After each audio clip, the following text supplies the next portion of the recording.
Sri Sri reaches millions through his Art of Living courses around the world and through his humanitarian work and his missions for peace to Pakistan and to Iraq and to other places.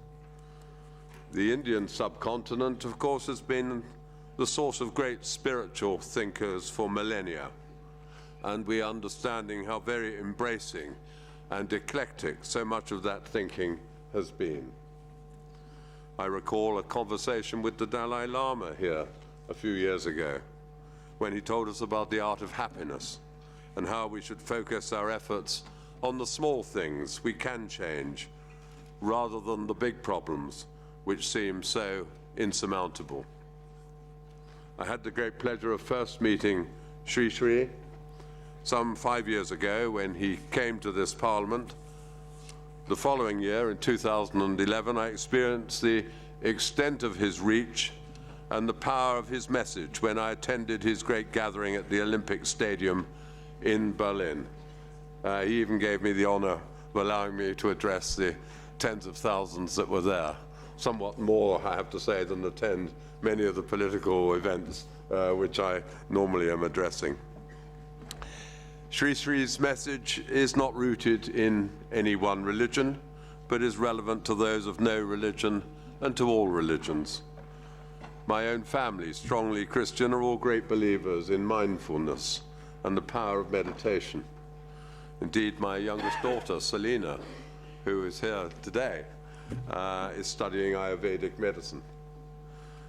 And today we're giving an hour or so of our time to hear of ways of coming to terms with ourselves and the great problems that we confront. So it is an enormous honor and pleasure to welcome Sri Sri Ravi Shankar to be with us today.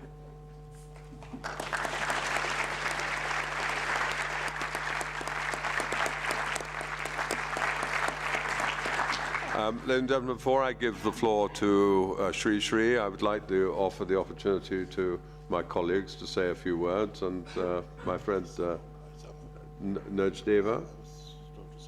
Oh, right. My Vice Chairman, Nina Gill.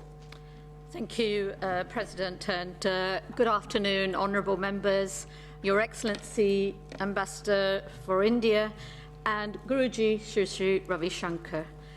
I am delighted to welcome you here as one of the co-sponsors of the event. And now that the UN has declared the 21st of June as International Yoga Day, I do think it's apt that the European Parliament is also celebrating your presence here and yoga here. And I hope that this is one of the many such events. Yoga teaches us many important lessons, and a vital one is the benefit of holistic approach. I hope that we will apply some of these principles of yoga here in our work in European Parliament, in our work on committees and delegations, to try and change our lifestyles and lead healthier and perhaps simpler lives, and develop a deeper level of consciousness that will help us tackle some of the big issues that we are facing all around us, be it inequality, be it climate change. I hope that applying these principles will also strengthen our relations and help revive EU-India ties. I wish everybody a very positive experience and hope you will take something away that can be useful to your life and your work here today. Thank you.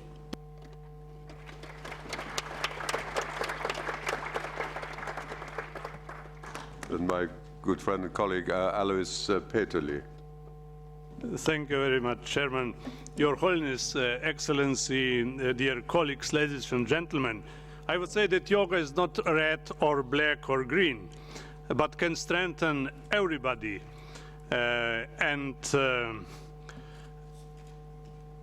In the way that the spiritual or political identity is not changed by practicing yoga. And I would like to welcome you, Your Holiness, on behalf of EPP, my political group. We all share the same objective with you, to work for less violence and less stress in this world. And I would say there is no need for electronic vote. I think we all agree with you, and we wish you lots of success here and everywhere. Welcome.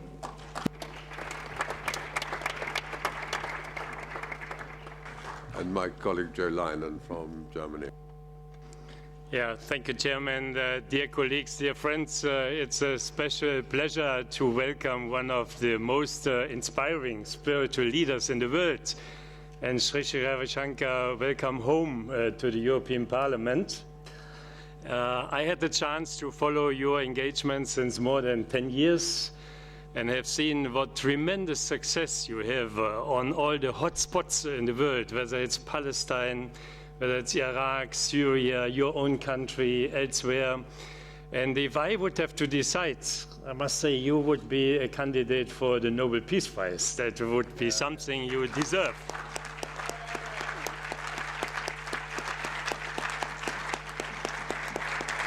Now, in fact, we have political leaders, we have economic leaders, and they are very often creating stress, they are creating conflicts, and you are the one who wants to solve conflicts and to work for harmony and for peace.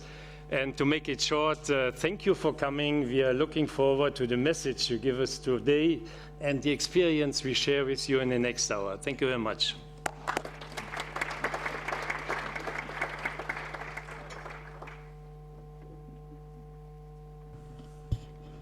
I would now like to give the floor to His Excellency Manjeev Puri, the Ambassador of India. Thank you very much, Mr. Chairman. Mr. Chairman, first, may I please request all of you here on the dais to welcome Guruji. We've got a shawl and some flowers. May I request you all to please join us.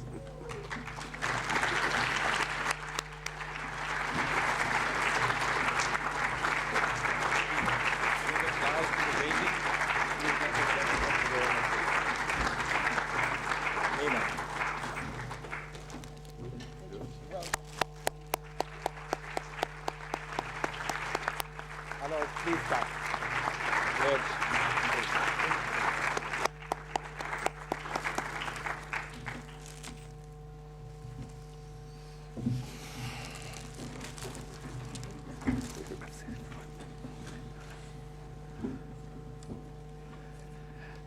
Mr. Chairman, Mr. Joe Leinen told me just a few minutes back that he hasn't seen this room so full in a very long time. Ladies and gentlemen, we've been trending on Twitter right through today, and I hope that this will continue as this evening progresses. So thank you very much for all your support. Mr. Chairman, to you, the delegations for relations with India, all the honorable members of the European Parliament, and I see so many here, and I'm very delighted to see that the other Vice President is also with us and other members are with us. I'm delighted to see senior officials of the European Commission here who've come all the way from Luxembourg and elsewhere. Welcome to everyone and all the friends. And Guruji, thank you very much for being here.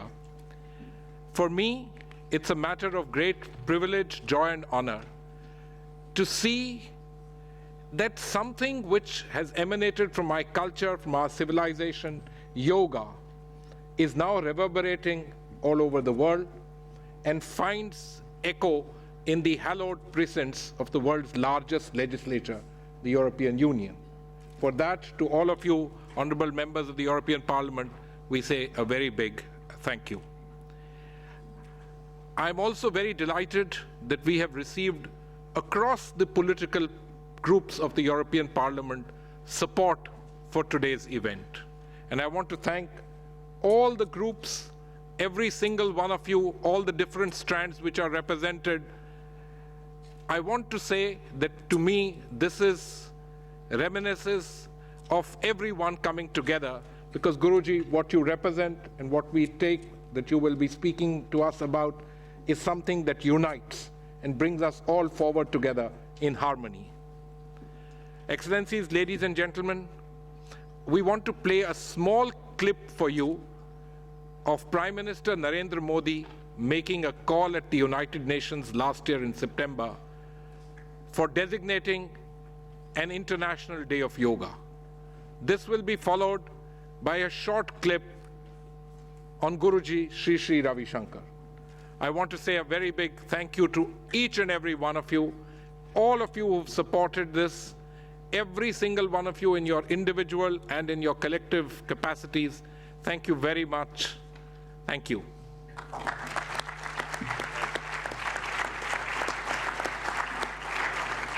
योग हमारी पुरातन पारंपरिक अमूल्य then है।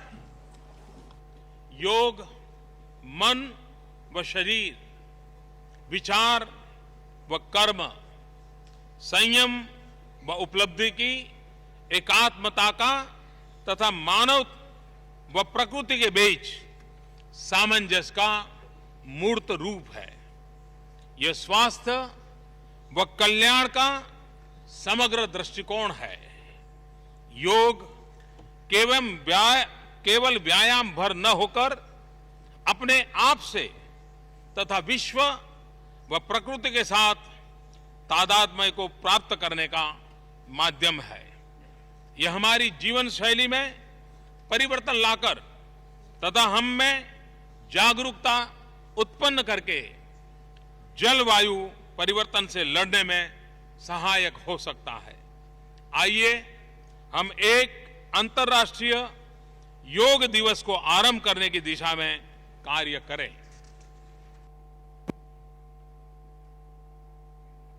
Spiritual leader Sri Sri Ravi Shankar is touring Europe, meeting political leaders and promoting worldwide spiritual leader says just follow the ways of Mahatma Gandhi.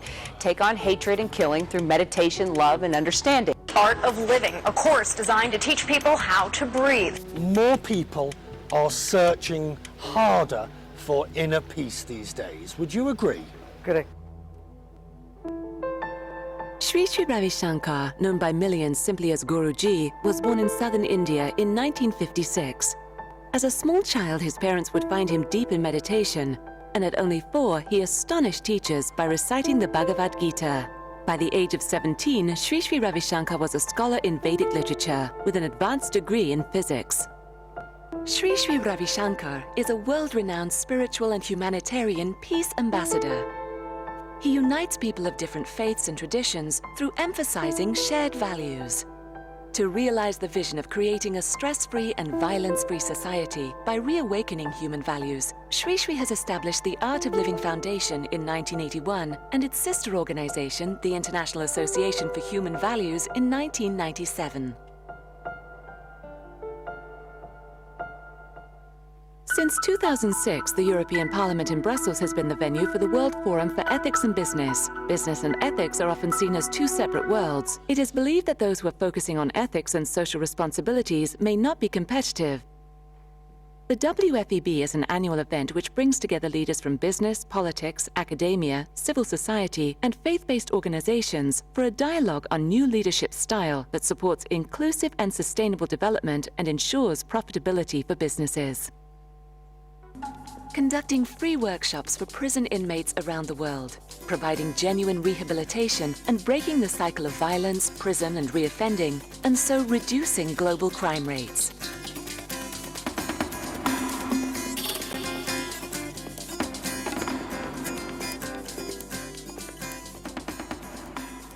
Giving children who suffer from child labor and crippling poverty access to free education and a better future.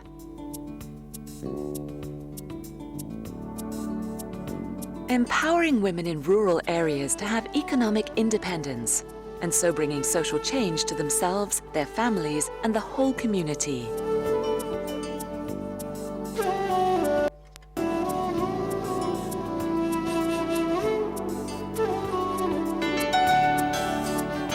Training thousands of youth to implement the 5H program in the poorest areas so families can have access to clean drinking water, homes to live in, hygiene and healthcare.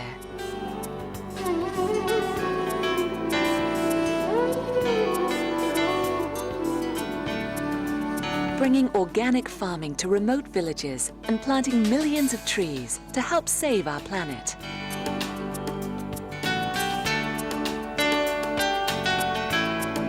Providing immediate relief and long-term rehabilitation for those hit by natural or man-made disasters.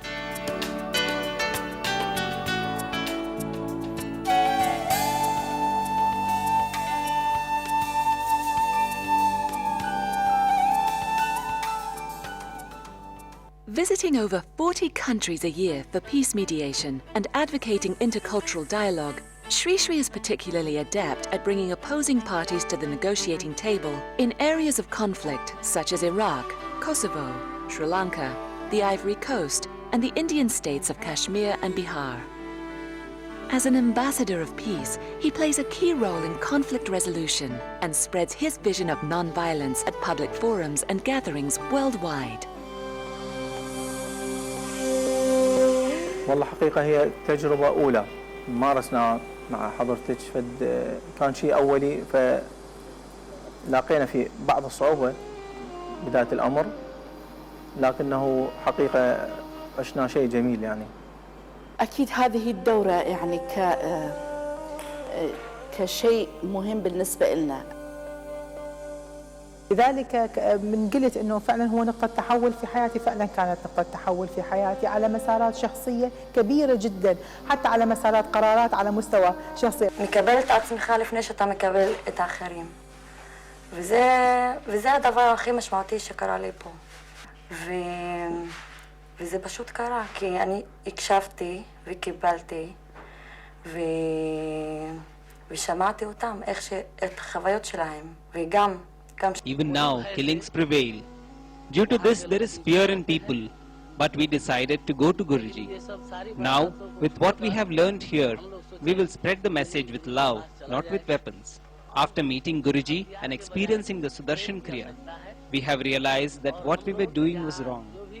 Using violence with people is not at all good. A gente percebe que com elementos muito simples, elas realmente têm uma mudança de vida e melhoram um pouco o estado emocional dentro daquela situação tão adversa que elas vivem. Nossa, tinha uns nervos fora da pele. Nossa, eu brigava que era uma benção. No meu modo, mas eu brigava. Mas depois que eu estou fazendo a arte de viver, nossa, estou uma tranquilidade que é uma maravilha. Vraiment, le début était très très dur pour moi. Mais du premier jour, deuxième, trois, quatrième jour, non. Vraiment, aujourd'hui où je suis, tout le monde a eu problème dans cette guerre-là. Mais je sais que où je suis le plus même qui a été vidé de stress et de traumatisme. De mettre une ethnie par là et l'autre ethnie par là, c'était inutile. On a vu que nous étions tous des frères et sœurs. On a passé le temps, on a passé le temps dans les palabres pour ne rien inutilement, quoi. Les gens perdent, c'est comme des confiances en eux. Ils ne croient pas qu'ils peuvent faire grand chose maintenant. Parce que le tremblement de terre était traumatisant pour eux. Mais maintenant, c'est faire en sorte qu'ils ont plus de confiance en eux. Et un cours de l'art de vivre, ça pourrait vraiment grandement les aider. Cette situation est vraiment difficile pour eux. Et on doit les aider avec ça. Ouais. Avant, le tremblement de terre là, nous étions là. Mais après le tremblement de terre là, nous sommes venus à Port-au-Prince côté que nous avons enseigné plus que nous avons enseigné des milliers de monde qui étaient traumatisés. Nous avons enseigné qui gens sont capables de surmonter le trauma que eux-mêmes sont victimes. And it was just a joy just to tell a story about how I could expand my heart and open up to love and not having all that criminal activities anymore in my life. For his contribution in service to humanity, Sri Sri has been bestowed with innumerable honours and awards all over the world.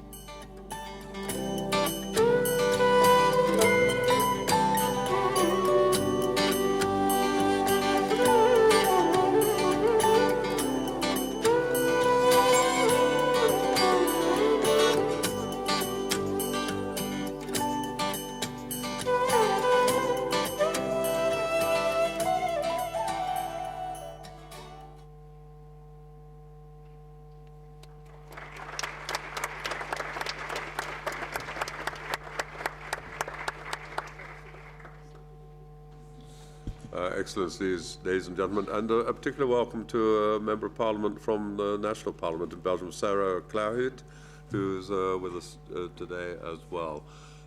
In just a few minutes, I will ask Sri Sri to say words to us. After that, there will be an opportunity to ask questions. So you might like to think about some of the questions that you would like to ask Sriji. It's a great honor and pleasure to invite you to address us, Sri Ji.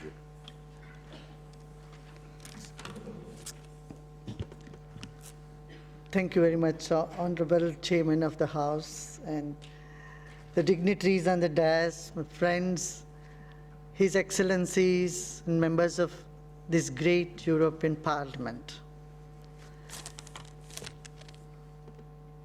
If there is a competition for God today in the world, I would say that is stress. Stress has become almost synonymous to God. It's so omnipresent. Everywhere you can find stress. Now, what really stress is? Too much to do, too little time, and no energy. Right? You agree with me? We have a lot to do, and we don't have much time. In a short term, we have to do a lot, but there is not energy. And this causes stress. Now, how to get rid of it? Either reduce the workload, which doesn't appear to be a possibility these days, increase the time, which we cannot do anyway. It's fixed, unless we go to another planet somewhere. The only option we are left with is to increase the energy level within us. So when we have enough energy and enthusiasm, we are able to face any challenges and handle any challenges. This is one aspect of yoga way, is to provide us tools and techniques to live a stress-free life, tension-free life. On the other hand, yoga is also the greatest wealth of humankind, I would say. Because what is wealth? Wealth is that brings us comfort. The purpose of wealth is to bring happiness and comfort, isn't it? If wealth doesn't succeed in achieving this goal of bringing comfort to human psyche, human life, I wouldn't call it wealth. And yoga is wealth in that sense. It brings absolute comfort. A violence-free society, disease-free body, confusion-free mind, inhibition-free intellect, trauma-free memory, and a sorrow-free soul is the birthright of every individual. And the parliaments world over are striving to achieve this goal of human existence, that's happiness. Isn't it? We all want happiness for our people. And yoga is the way for that much needed happiness factor in life. Here again, yoga, we think it's some sort of exercise. In the 80s and 90s, when I would tour Europe, yoga is not a subject or thing of mainstream society or so. Someone who is not the mainstream, who is somewhere out there, would practice yoga. Yoga was considered to be some exercise, very hard exercise, standing on the nails or in one leg. The whole concept of yoga was very weird. It was a stuff of a weird peep. I'm glad today there is awakening. People have recognized the importance of yoga. World over, yoga has become synonymous with relaxation, happiness, or a creative mind.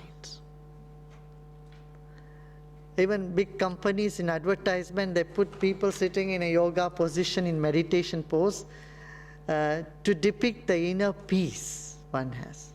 That's a very welcome move. But one thing I would like to remind you, whether we like it or not, we are all born yogis. You don't need a yoga teacher if you observe a baby anywhere in the world from the age of 3 months to the age of 3 years. A baby does all the yoga postures, the breathing, the way they sleep, the way they smile, everything is yoga. Right? Baby is a yoga teacher. And see, a baby is a yogi. And that's how baby is stress-free. There is happiness, you know. A baby smiles 400 times a day. And yoga, purpose of yoga is to put a smile on you. In spite of all the stress and tension or situations that we are put in our day-to-day life.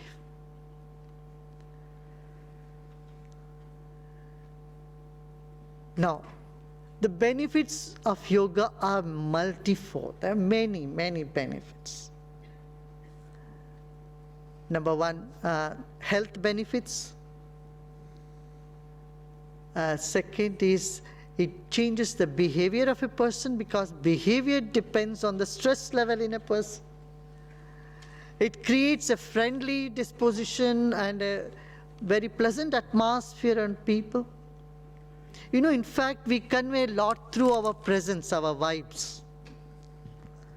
And yoga helps to improve our vibes. Do you see what I'm saying? You see, we convey more than words, we convey through our presence, our vibrations. I would like to give you an example. See, you can notice this clear difference when someone close to you tells you, have a nice day, and the air hostess greeting you, have a nice day. When you get off the plane, air hostess greet you, have a nice day. They really don't mean it. But the same words, when it comes to you, from a kid or a kin or a very close friend, it carries certain vibes. So, speaking in terms of quantum physics, we're all emitting vibes, our wavelengths. We often say our wavelengths don't match. You know, when communication breaks down, this is what we are used to saying, our wavelengths don't match. Because our ability to communicate depends on our ability to receive communication from others. Here, yoga helps us to have that clear mind. Another issue that we face in society today is prejudice. All type of prejudice. Prejudice with religion, race, gender, class, and educational status, financial status. All these different type of prejudice has clogged the mind of men, and that's how conflicts arise in society, what we see all around us. And yoga helps us to reach out and resolve this conflict created by prejudice. So it spontaneously and naturally makes our mind free from prejudice. I'd like to quote as a simple or an incident that happened a few years ago in Ivory Coast. There was polarization between two villages with people of two different religions, chased out the other religion from their town. Just one of our volunteers going to them, talking to them, taught them a little like relaxation, meditation, and brought the people from both villages together to shake hands. And you'd see, you have also seen some of their experiences, how they could break that barrier or the prejudice in the mind and shake hands with people who are different than us. And I think this is very much needed in the world today. Then, coming to the other aspect of developing skills within oneself. The propounder of yoga has said, yoga karmasu kaushlam. In Gita, Shri Lord Krishna had said, yoga is skill in action. Yoga is not just an exercise. It is how skillfully you can communicate and how skillfully you can act in any given situation. This is again is yoga. And I don't think anyone here would say we don't want skills. Anyone here would say we don't want innovation. Innovation, intuition, skills, and better communication. All these are side effects of yoga. I won't even say the main effects, they're side effects of yoga. These things come to us naturally. Having said that, does yoga conflict with any of our belief system? I believe in a particular religion or particular philosophy, or I follow a particular political thought line. Does it conflict? I would say not at all.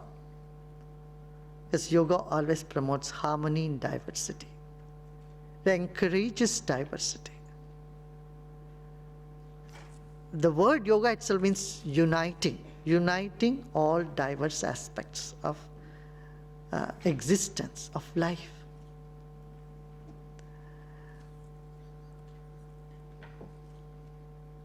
Now, whether someone is a businessman or a public figure or private individual, you want peace, you want to smile, you want to be happy. And this happiness can only happen when we look into the root cause of it, of unhappiness. And unhappiness is because lack of vision, stress, tension. So again,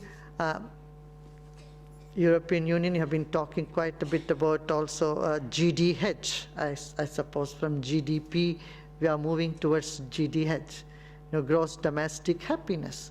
And here is something that can aid that. Aid can be a very, very useful tool. A large percentage of this of our population today is suffering from depression. And just popping a Prozac and other antidepressant is not going to help in the long run. We need something that's so natural as our breath, that we can use and elevate our spirit and feel that much needed happiness, the pursuit of happiness with everybody is after.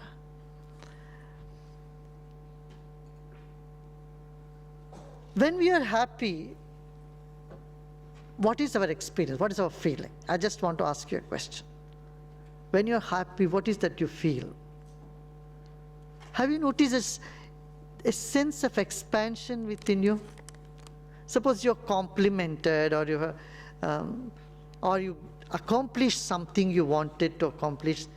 You find there is something in you expanding. At the same time, when we face a failure or when someone insults us, what happens in us? There is something in us that shrinks.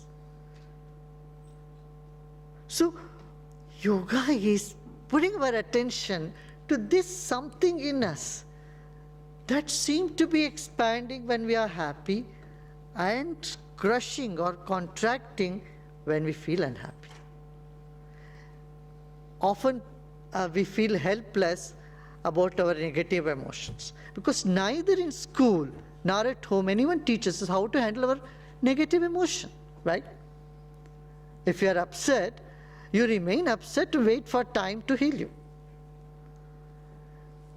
Yoga has the secret to turn this state of mind. It makes you so independent, empowers you to feel the way you want to feel at any time instead of being a victim of your own feelings.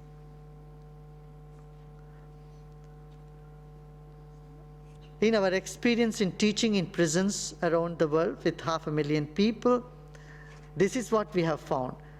Every culprit says he is a victim of something around. See, when we heal the victim in him, the culprit disappears. And breath, as simple as breath, can do this job for us. We just need to learn how to breathe in different rhythms, in different patterns, and eliminate those traumas, those strong impressions in the mind, or the pain, suffering we have been carrying in our heart. Again, the propounder of yoga, Patanjali, said, he enunciated the purpose of yoga. He said, Heyam dukkam anagatam. The purpose of yoga is to stop the misery before it comes. So, on many counts, this is very useful. When a conflict is boiling somewhere, ask people to breathe and sit together and communicate better. You can see you can resolve the conflict right at the very root cause of it. Whether it's greed, jealousy, anger, hatred, or frustration, all these negative emotions can be healed or reoriented through yoga. And this is my experience throughout the world. Having said this, I would also say one more thing. Yoga also helps someone to be more responsible, to take more responsibility in life. This is called karma yogi. A karma yogi is one who takes responsibility. We all play many roles in our life. We have an option to play the role either as a yogi or as a non-yogi, or one who is responsible and one who is not so responsible. You can have a responsible teacher, a doctor with responsibility, a businessman who cares, who has responsibility. That caring and sharing and responsibility are the characters that yoga simply nurtures inside of us. We all have this inside us.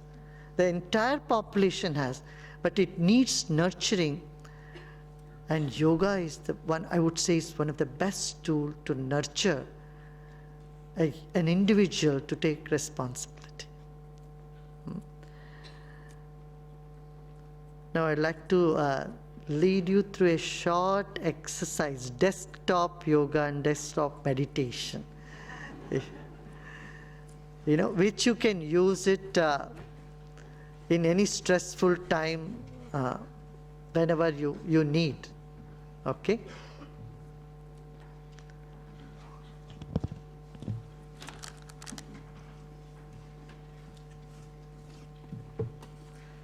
After this, I would take question answer. What do you prefer? Question answer first, or? Take the questions. Let's take the questions. First questions. And then we can de-stress after the questions. Okay. We can take up the questions and then I'll lead you through a short yoga experience. Well, there's an invitation, ladies and gentlemen, who would like to ask a question of Sri Sri. There's a gentleman in the middle, hidden behind the camera there.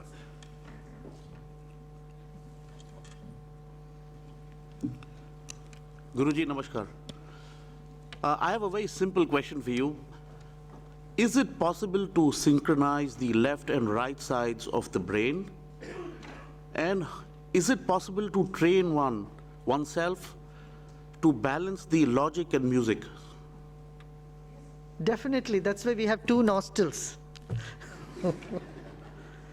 Nature has provided two nostrils, when you alternate your breathing, and the breathing corresponds to left and right hemisphere of the brain as well. Definitely it's possible. Lady over there. Could you put your mic on? Can you put on the microphone, please? Do you think the people in this room would make other decisions if they had a yoga class every morning?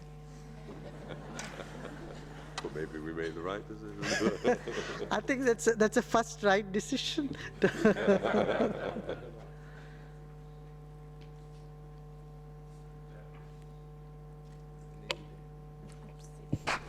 Good afternoon. Which are the qualities that yoga can help you develop in order to become a more responsible person towards yourself and the others?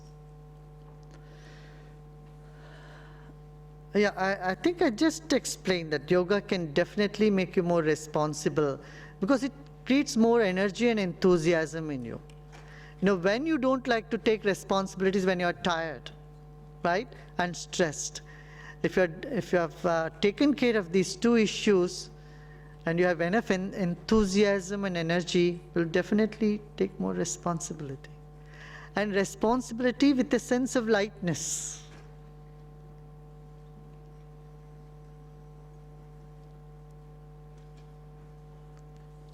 Guruji, how many hours of meditation a day do you need to really achieve tangible results?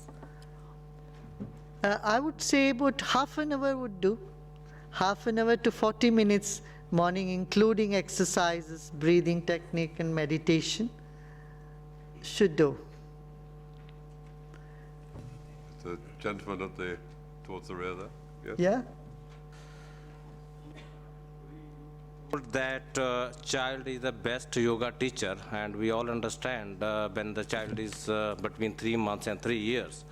He is not conditioned by any society, system, economic or political system because he is natural. So how we can eliminate? We see in the world we have a lot of misery because of different religious, organized belief system, political system, and national interest. How we can eliminate to make all our adults like child. So we get rid of all the conditioning in the conditioning what we live in this in the world.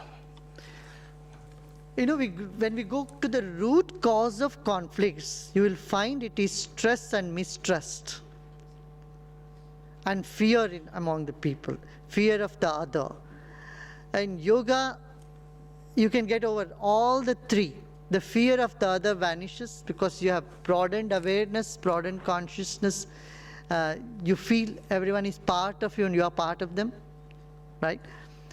The fear to lose one's identity or fear of losing being extinct is something that's very deep-rooted, and yoga is, I feel, is the best thing to remove these fears in the mind of people. Thank you. Good afternoon. I'm Sandra Radulj, an economist, a current trainee at the Commission. I wanted to ask you, I used to do some yoga, so I have some basic knowledge of it, and my yoga teacher always told us that the things that happen to you always reflect your inner state or condition.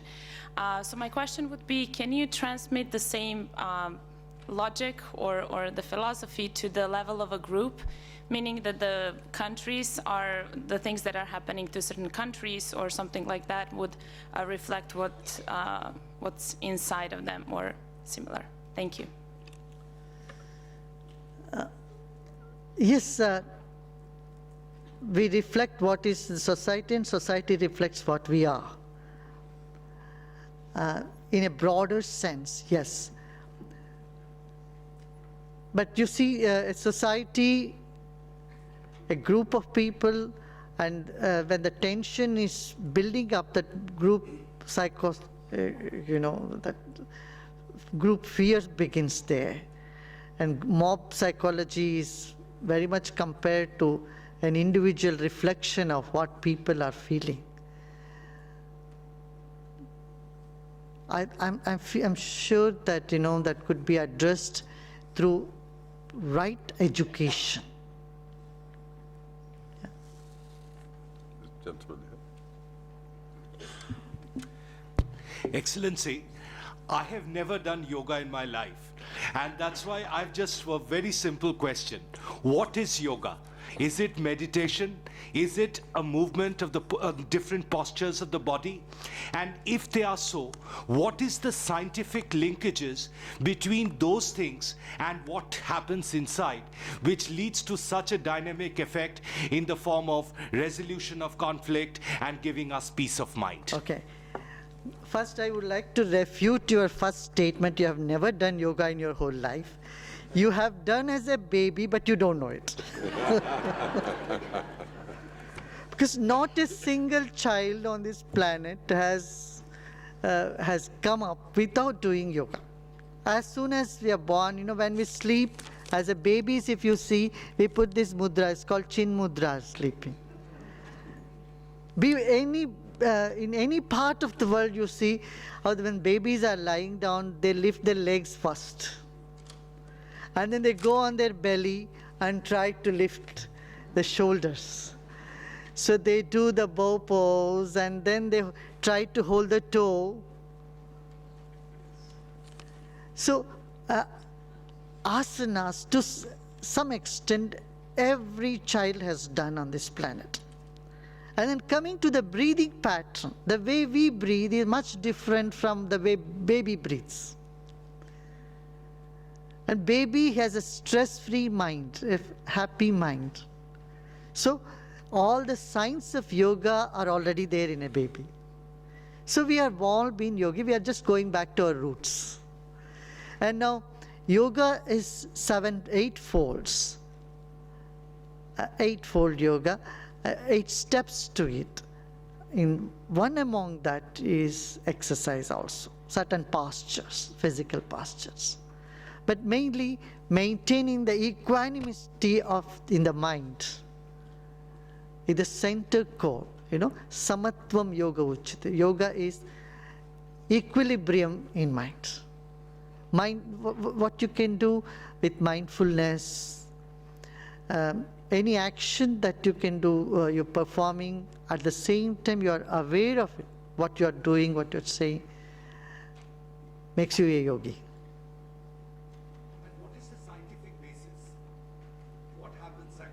See, science is a systematic, logical understanding of what is.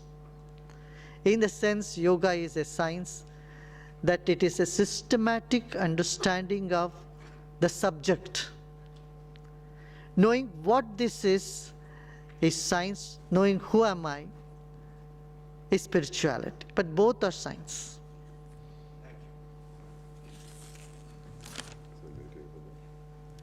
Hello. Do you think that the whole commercialization of yoga is lowering its purpose, its original purpose, and its spirituality? Could you please repeat your question? Yeah, this whole commercialization of yoga, you know, that it's becoming more popular every day around the world. It's helping to lose its original purpose, its spirituality.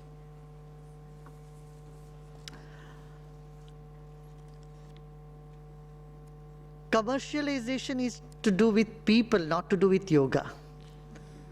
Wherever there are people and there are arrangements need to be done, and so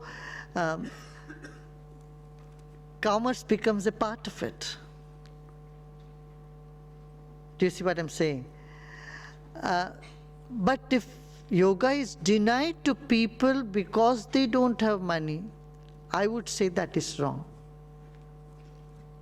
It's exactly what I'm talking about. That unfortunately nowadays there are a lot of schools around the world that I think they're overpriced. They have subscription for yoga that they're overpriced, and it's something that's, I think it's a little bit off from the whole correct mentality. Yoga could have been better taken as a mission, not as profession. You know, some people take to yoga as a mission to bring happiness to people. Some other take it as a profession. When they've taken it as a profession, it already has a commercial aspect to it. And people take it as a profession because it is the need of the hour. Sriji, you've been teaching for many years.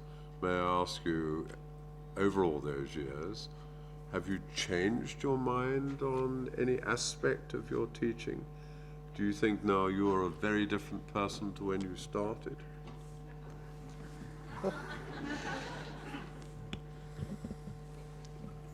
I would say, if you ask me, this a part of me, it's the same throughout. I have not changed. And if you ask me on the other count, have your activities expanded? I would say yes. There are many challenges. Now I'm ready to take many more challenges.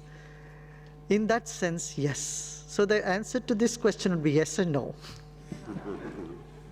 It's the lady in the white there. Hi, I have a question. Which sutras of Patanjali you consider the most important in your practice?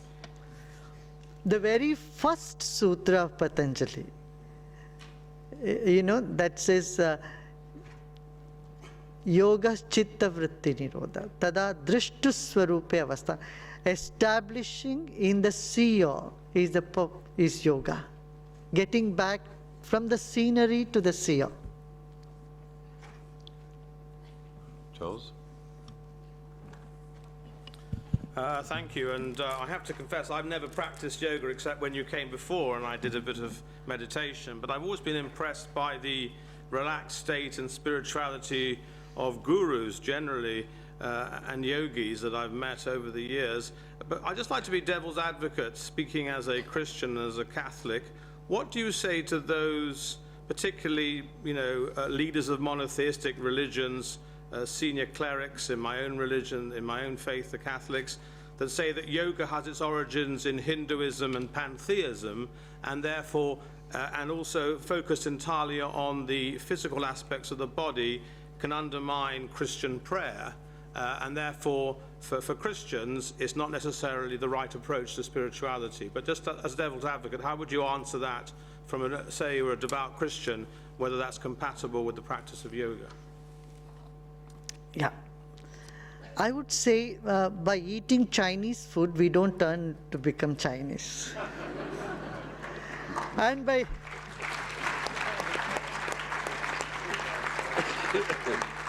when we can accept food from any part of the world, we accept music from any part of the world. Listening to Beethoven doesn't turn you into a German. In the same way, when we can accept food from every part of the world, music from every part of the world, technology from every part of the world, why to single out wisdom or technology that can bring you inner peace without interfering your own faith or belief system? This is my question. Because, see, telephone is universal, and there are certain laws. Yeah, no doubt yoga has its root in Hinduism. Actually, Hinduism itself is a way of life. In Patanjali never talks about so many gods or pantheism, nothing. Patanjali simply says there are body, mind, breath, this life force, attend to this. So I would say we should welcome wisdom irrespective of what its source are, as long as it doesn't conflict with our traditions.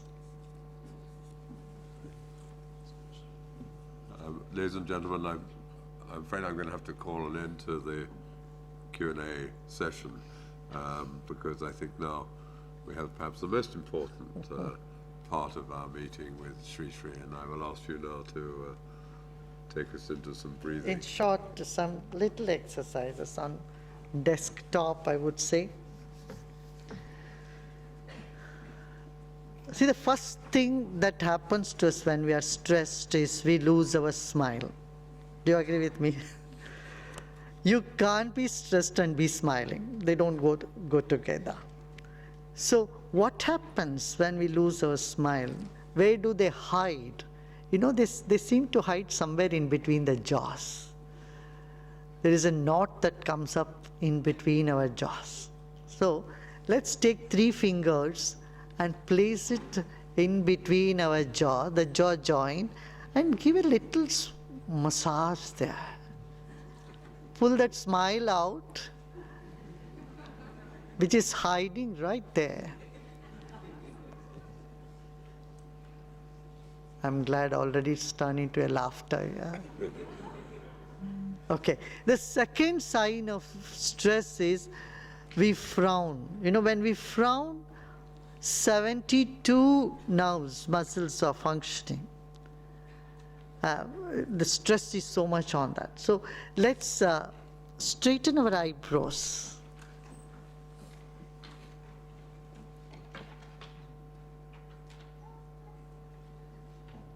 Straightening your eyebrows.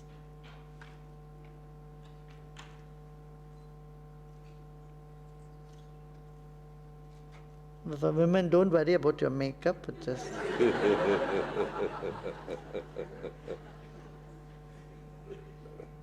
straightening the eyebrows, putting your thumb underneath the eyebrows and the index finger above that.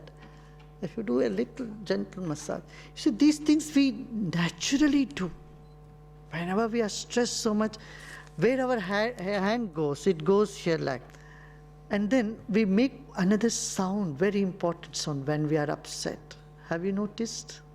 These are all just, it's common sense, I would say, just noticing whatever we have been doing in life, but doing it consciously makes all the difference.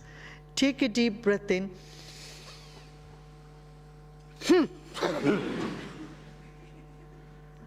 When the frustration level goes so high, we can't hold it anymore. So we take a deep breath and say,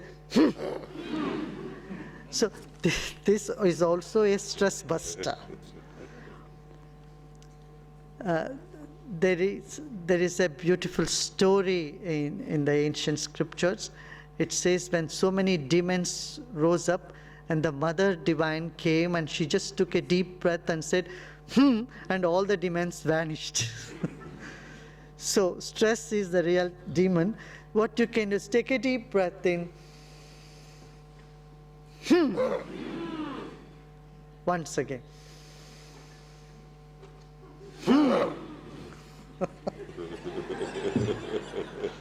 So, having done that, let's shake our hands.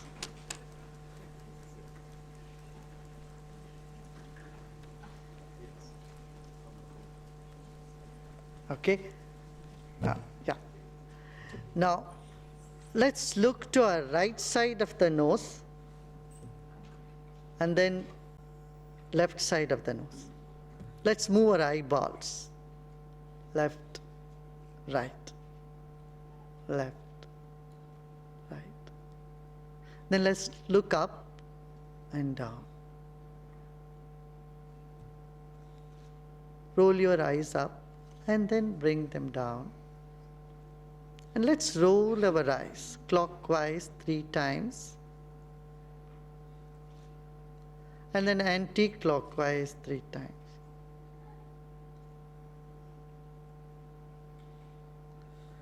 Eyes are door to our emotions. They speak a lot about what we are inside. So roll your eyes.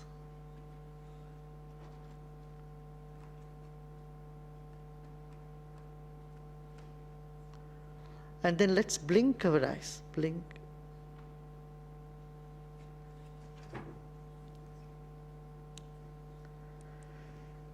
And let's fix our gaze at 30 degrees. And let's sit straight, shoulders relaxed. And fix our gaze at 30 degrees. Just look at the floor. And let's fix our gaze right there.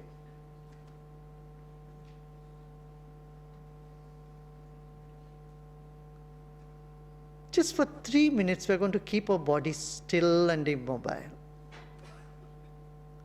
Like a statue.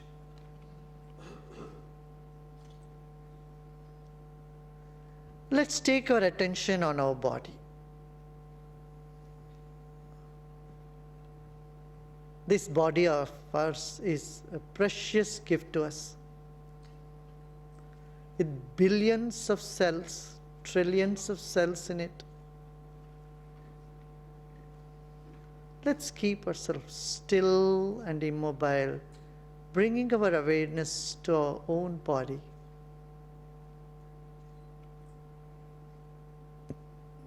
We came into this planet weighing just 4 kilos or 5 kilos. And today we weigh 70 kilos, 60 kilos, 80 kilos, or 100, whatever. Let's just remember the weight of our body and take a deep breath in. And as we breathe out, let's place our entire weight on the chair we are sitting.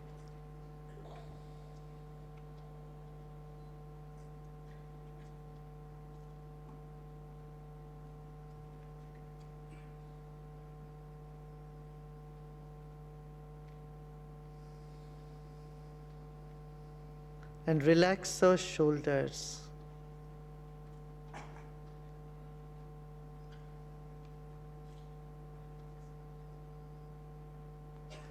Let's keep our body still and immobile.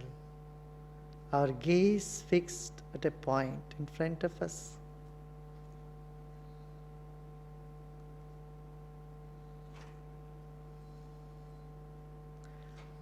Our body can be compared to that of a wick of a candle. The mind is the glow all around it, around the wick of a candle. The mind all around us.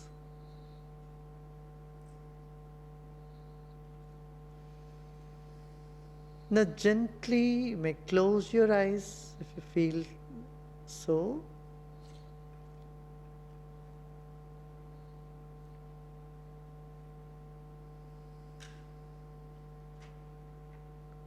Notice the breath.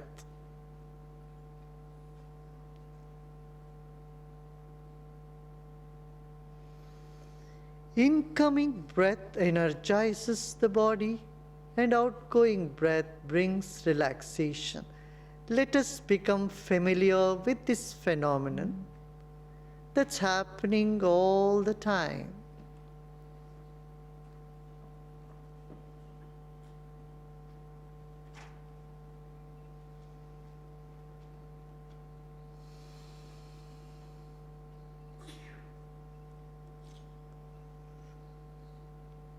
With every exhalation, the body relaxes even more.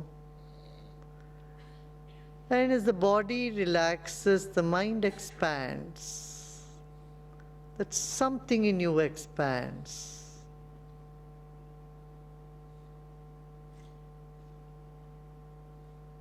Let it be.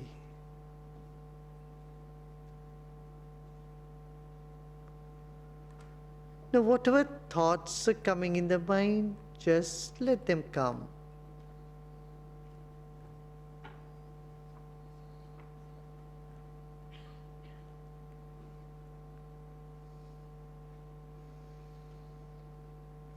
The body is still. Breath has become feeble.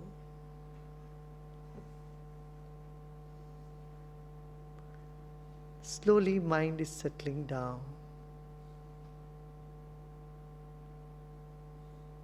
Just let it be.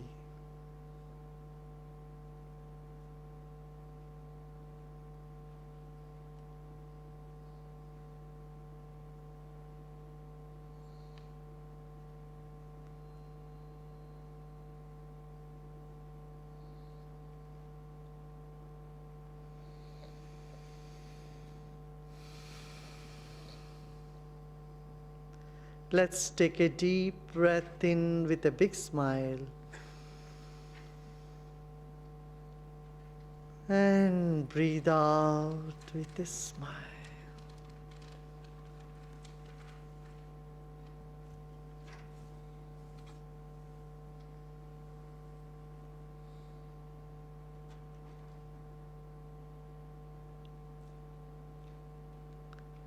Let go all your efforts.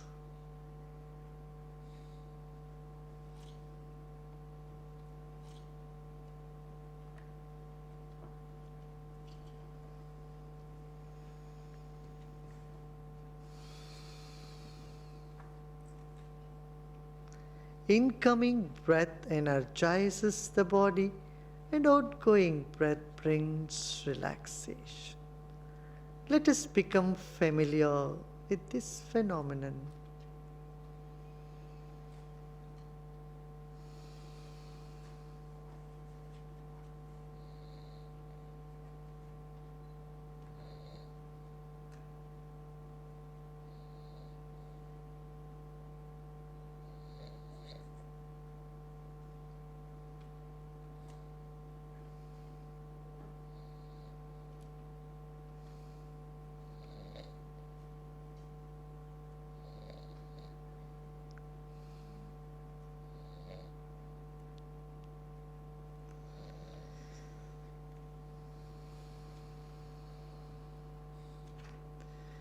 Now slowly become aware of your body and surroundings.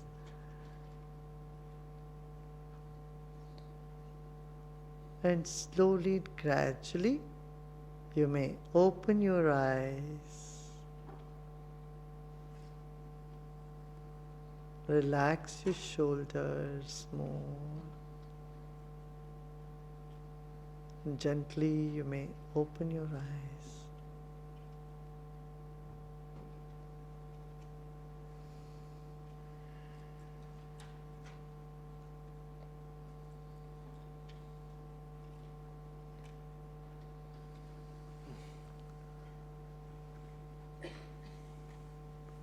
Yeah. Was it good? Short meditation, very short. You can raise your hand. Was it good? Was it relaxing? Okay.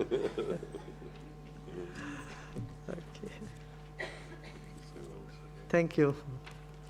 You know, if we take just a little more time, say about couple of hours, couple of days, 2 hours, we can learn lot many techniques related to our body-mind complex.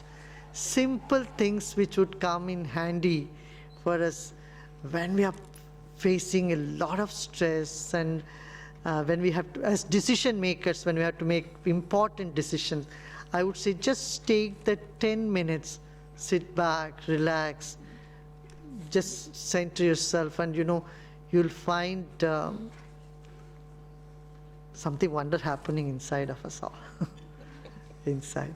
Our intuition gets triggered. And intuition is something which never goes wrong. If it goes wrong, it's not intuition.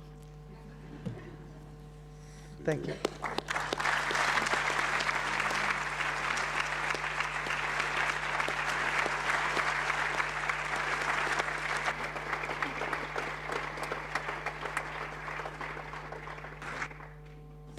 Ladies and gentlemen, Guruji, thank you so much. May I turn to my good friend and colleague, Najdeva, to say a few words of thanks. Guruji, you've done it again. You put the European Parliament to sleep. You did this 5 years ago. And you set in motion a whole train of activities since then. I'd like to tell my colleagues who are now half awake, welcome to the One World family. That is what Guruji is trying to create. Just look around you. Look behind you. Look to the side of you. When have you seen the European Parliament as diverse and mixed as we are today? I'm astonished. The whole of the world is here. It's the United Nations. Normally, the European Parliament isn't that. But of course, we are proud of our unity in diversity. And we want to create a world of values, of freedom, of justice, equity, and fairness. But the world isn't like that. And I have to say, I'm very proud to know and call Sri Sri Ravi Shankar, Guruji, a friend. I met him now nearly 10 years ago, and we've done lots of things together, including holding a conference on anti-corruption inside FIFA's head office in Geneva. When he suggested this to me, I thought we had gone mad, but we did it.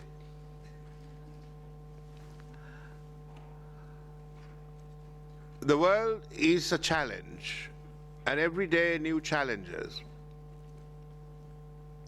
But in his short time, Sri Sri Ravi Shankar has created a global organization. It's not an organization, it's just a family. It's a whole bunch of people. How many? 400 million. Bunch of people who feel as we do right now. A one world family. And he has taken the message to the most difficult places. Can I tell them what happened today about ISIS? Can I? It's your choice. ISIS sent a message today to him. Not today, not today. Or last week. Several, couple of weeks ago. A week ago, threatening him his life. And he didn't care. He has never cared. He told me he was going to Iraq in the middle of the war, and I thought, yeah. But he did. And he went to all the dangerous places in the world to carry this message of reconciliation and peace. In Sri Lanka, he worked very hard to bring the two sides together. But it's not a work that is complete. It needs all of us in different ways, in ways that we don't even know will come and be an opportunity to use the message of peace, harmony, and the one world family that we so fervently believe in and find it so difficult to achieve. I am a Catholic, as Charles is, and His Holiness the Pope and Guruji are friends. And you visited him recently, didn't you? So it is not about religion. It is nothing to do with religion at all. It is a simple message of common humanity. And the Art of Living Foundation has done immense humanitarian work, so much so that the European Commission for Development could take a few lessons from it. 10 million trees planted, huge slums fed. Every day, Sri Sri Ravi Shankar's organization feeds close to 20 million people. 20 million people being fed. And all done like magic. I don't see how it's organized, but it does get done. It's not organized, that's it. It just happens. And it's full of volunteers who come and take time off from merchant banks and business schools and Silicon Valley to put in their time to promote a little bit of it. So I want to say to you, all of you, on behalf of all of you, Guruji, thank you very much for coming and spending time with us, for making us feel proud of being a part of this one world family. I see the flag of India and the flag of the EU behind me, and it is one of the greatest exports of India, the yogic tradition, and of course, Sri Sri Ravi Shankar. Thank you.